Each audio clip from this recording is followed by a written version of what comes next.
Bienvenue sur votre chaîne préférée. Ici vous avez le meilleur de l'information à temps réel. N'oubliez pas de vous abonner pour ne pas manquer nos prochaines actualités.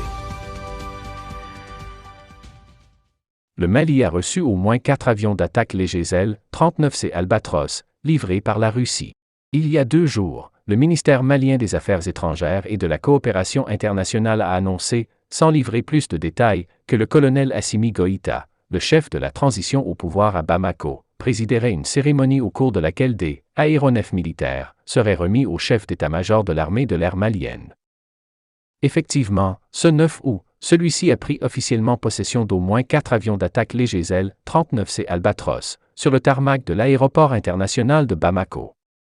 A priori, un hélicoptère d'attaque Mi-35 supplémentaire a fait aussi partie du lot. À en juger par les photographies diffusées sur les réseaux sociaux, les L-39C arborent la même livrée que les appareils de ce type utilisés par les forces aérospatiales russes, les cocardes maliennes ayant simplement remplacé les marques russes peintes sur la dérive et les ailes de ces avions. Développé dans les années 1960 par l'avionneur tchèque Aero Vodochody, le L-39C est un avion d'entraînement pouvant être utilisé pour des missions d'attaque au sol.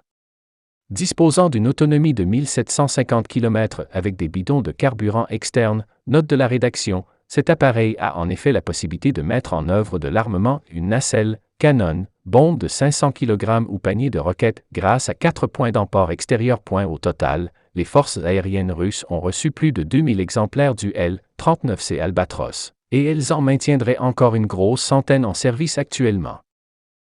Les modalités et les conditions dans lesquelles ces 4 avions ont cédé au Mali n'ont pas été précisées.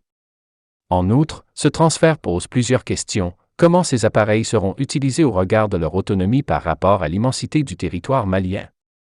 Et comment se déroulera leur maintien en conditions opérationnelles MCO?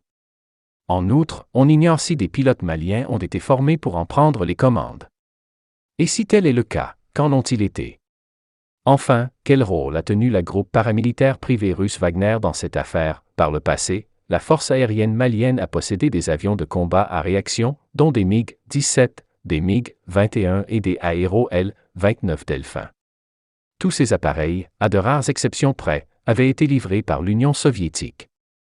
Les L-39C qu'elle vient de recevoir rejoindre au moins 4 Embraer EMB-314 Tucano, dont un serait opérationnel, et un Cessna Caravan utilisé comme avion de reconnaissance. Jusqu'alors, ces capacités offensives reposaient essentiellement sur des hélicoptères d'attaque Mi-24/35 récemment livrés par la Russie.